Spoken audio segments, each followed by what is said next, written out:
On avance dans notre site, mais là, le site est vraiment pas beau. Dans le fond, ça a vraiment l'air de rien là, au niveau de au niveau de la typographie, puis au niveau des éléments, comment est-ce qu'ils sont positionnés. J'aimerais que mon image soit centrée, j'aimerais que mon titre ait une autre police d'écriture, bon, un petit peu tout ça.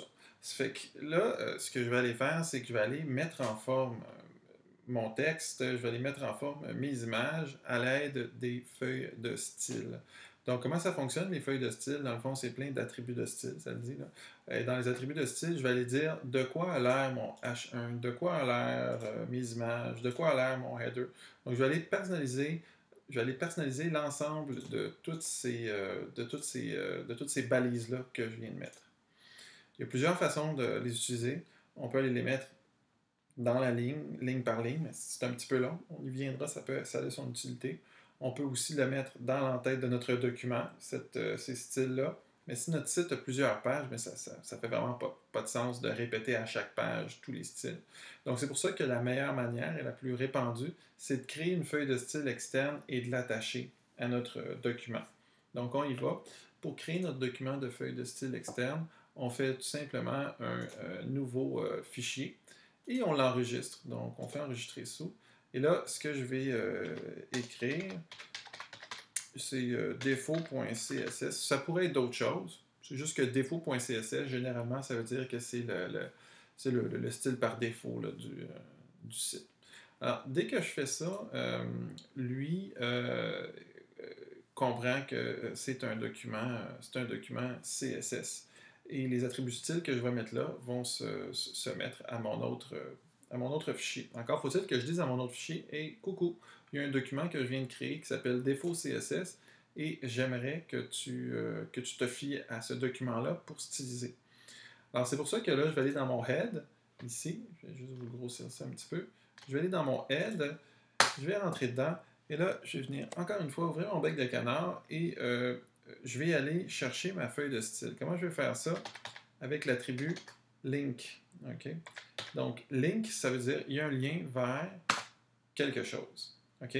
Ce quelque chose-là, ce qui est relié, donc rel, c'est une style sheet. Okay?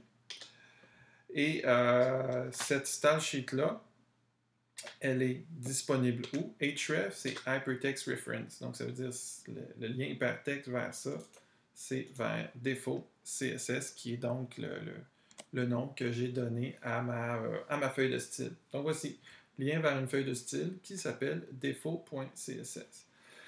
Et là, dans ce défaut CSS-là, je vais venir donner différents attributs de style. C'est ici qu'il y a beaucoup du fun qui commence.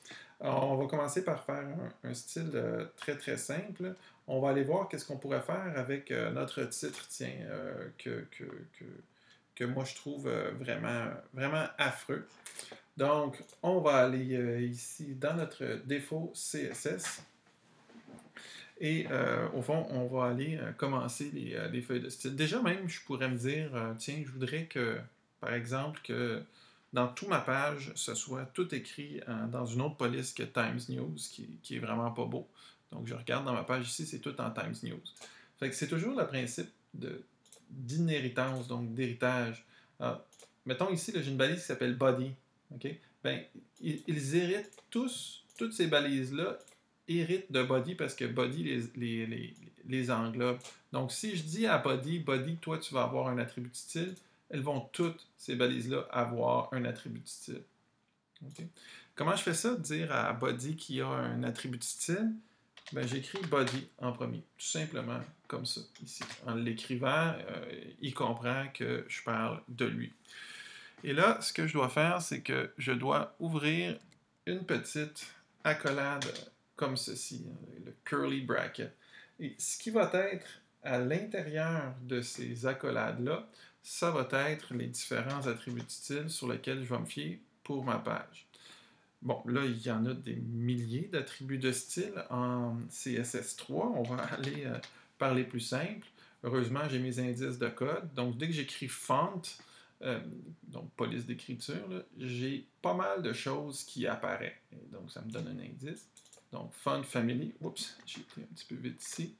Font, je vais vous le réécrire juste pour pouvoir bénéficier des attributs des indices de code. Donc, font family. Alors là, déjà dans font family, lui me dit, OK, on pourrait te mettre tout ça dans une cursive, on pourrait te mettre tout ça dans une sérif, OK, ou dans une sans sérif. Moi, tout de suite, je vais commencer, je vais être un petit peu plus spécifique que ça. Je veux dire, j'aimerais que mon texte soit en Arial. OK? Il y a possibilité de mettre un certain nombre de polices à l'intérieur du site. Ce sont les polices système qu'on appelle. Grosso modo, c'est les polices que tout le monde a. Parce que on ne peut pas mettre dans un site web une police que l'autre n'aurait pas. Par exemple, je ne peux pas prendre Helvetica nœud 55 romans et la mettre dans ma feuille de style. Ça ne ferait aucun sens parce que moi, j'ai Helvetica parce que j'ai acheté la Helvetica. Mais mon utilisateur à l'autre bout n'a pas Helvetica, n'a pas acheté Helvetica. Monsieur, madame, tout le monde n'achète pas des polices le dimanche au marché aux puces.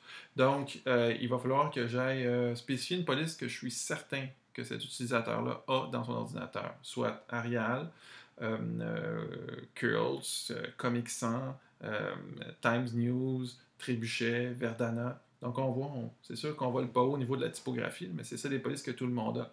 Il va y avoir une possibilité de mettre d'autres polices d'écriture qui sont des polices web, mais j'y viendrai un petit peu plus tard. Et là, vraiment, on va pouvoir être un petit peu plus fantaisiste.